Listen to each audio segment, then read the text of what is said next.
Hi guys, welcome back to my channel. So I'm Juana.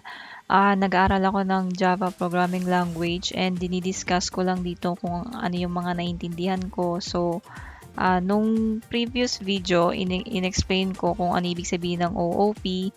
And then ngayon, magdi-deep dive tayo dito sa 4 pillars of OOP. So may explain ko lang dito yung abstraction tsaka yung inheritance kasi baka humaba tayo. Okay, so in real life scenario, pag may pinagawa si boss, hindi na niya dapat malaman ng detail paano gawin yung bagay na yun. Ang alam lang nung boss ay susundin mo siya, so hindi na niya kailangan malaman kung paano mo to ginawa o kung paano mo to tinapos. Yun, ganun din sa pagpo-program guys. So, objects interact with other objects. Hindi na dapat malaman ng isang object ano yung implementation ng ibang object kasi sasabog yung utak nung developer. So, parang kunyari, magpapadentist ka, di mo na kailangan malaman kung paano ginagawa ni dentist na ipapastahan yung ngipin mo. Basta ang alam mo, papastahan lang niya yung ngipin mo.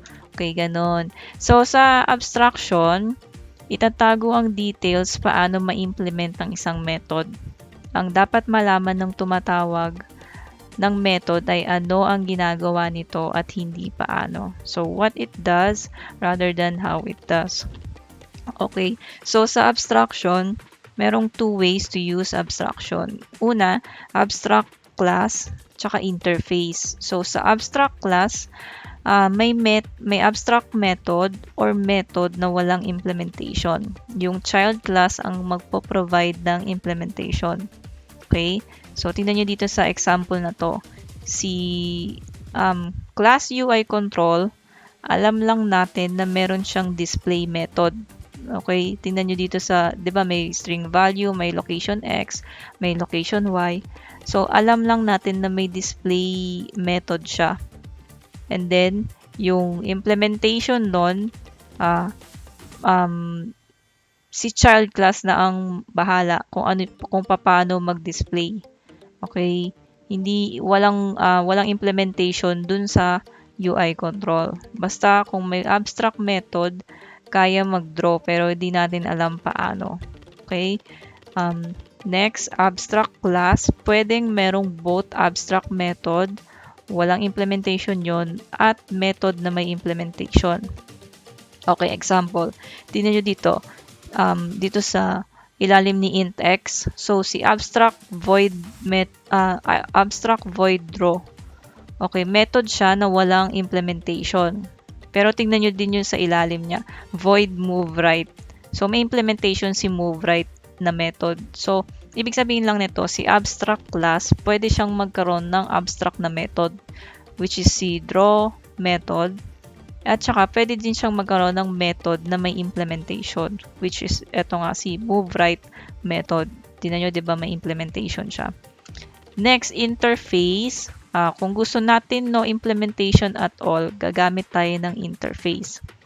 Okay, sa abstract class, di ba, kanina diniscuss natin, pwede siyang magkaroon ng abstract method, which is walang implementation, at pwede siyang magkaroon ng method na may implementation. Pero kung walang implementation talaga, dito ka nang gagamit ng interface.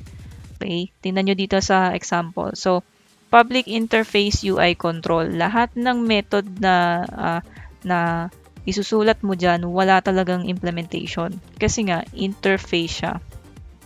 Okay? Kung papaano gagawin yung draw method, si class na yung bahalang mag-implement nun. Kung sino man yung class na tatawag doon sa interface na yon. Okay? Ito, katulad nito, si combo box implements UI control. Siya na yung nag-implement ng draw. And then, dito sa text box implements UI control, tingnan nyo, meron din siyang draw method. Siya na rin yung nag-implement nung draw method na yon. Okay? Yun yung concept ni interface. Wala siyang implementation at all. Tapos, sa inheritance naman, another pillar of OOP, Ibig sabihin yan, so sa OOP, habang nagde-design tayo ng classes, mapapansin natin maraming bagay ang magkakahawig. Tingnan nyo tong example. So, meron tayong text box and combo box. Kaya lang, kung makikita nyo, mapapansin nyo, meron din siyang value, location X, tsaka location Y, tapos meron din siyang display method. So, magkahawig na sila. Magkaiba lang yung class, pero magkahawig yung mga data sa loob, yung data tsaka yung method. So, hindi siya dapat ganun. Bad code yon. So, pag paulit-ulit na tayo, nagiging complex na yung code natin. So, hindi siya magandang exercise. Hindi maganda pag may paulit-ulit na code, pag may kailangan baguhin, mahihirapan kang mag-trace, tapos mahihirapan kang mag-code, tapos mahihirapan kang mag-implement kasi nga paulit-ulit na siya.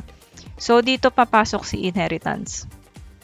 Okay, so gawin mong parent ang isang class. Mamanahin mo na lahat ng data niya at mga methods niya para hindi na paulit-ulit ang code. So, ang purpose ni inheritance, para hindi na paulit-ulit. Okay, para maging simple na lang siya. Okay, so ang gagawin mo doon, gawin mong parent yung isang class. Sa Java kasi, gagamitan mo siya nung extends na keyword. Okay, example. So, dito sa right side, public class UI control, 'di ba? So, inside that class, meron tayong value, location X, location Y, meron tayong display method. So, gustong i-inherit ni combo box tsaka ni text box class yung kung anong meron kay UI control. So, tingnan nyo dito sa next na line of codes. Sabi niya, public class combo box extends UI control. Ganun din kay text box. So, text box extends UI control. Now, pag may ganyan, kung ano na yung meron kay UI control, meron na din kay combo box. Okay, namana na ni combo box tsaka ni text box kung ano meron kay UI control kasi nga in-inherit na nila yon sa parent class niya. Next, so purpose of inheritance, yun nga sabi ko kanina, code reuse, tsaka para maging simple lang, maiwasan yung redundancy. Isang beses lang nakadefine yung data at mga methods sa parent class. So, lahat ng child class meron na nung data at behavior ng parent. Okay, so ganun si inheritance.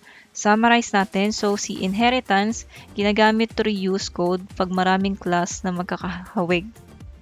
Okay, si abstraction, itatago yung implementation details para focus sa what and not how. So, what it does rather than how it does. Okay, sa next video natin, i-discuss ko din, explain ko yung encapsulation, tsaka polymorphism. These are two OOP pillars. So, huwag kayong mawawala. Salamat guys. Thank you for tuning in. Sana nakatulong ako. Hindi po ako instructor, hindi po ako teacher. Nag-aaral lang din po ako. So, feel free to comment kung ano man yung additional information nyo dito sa Java. So, salamat.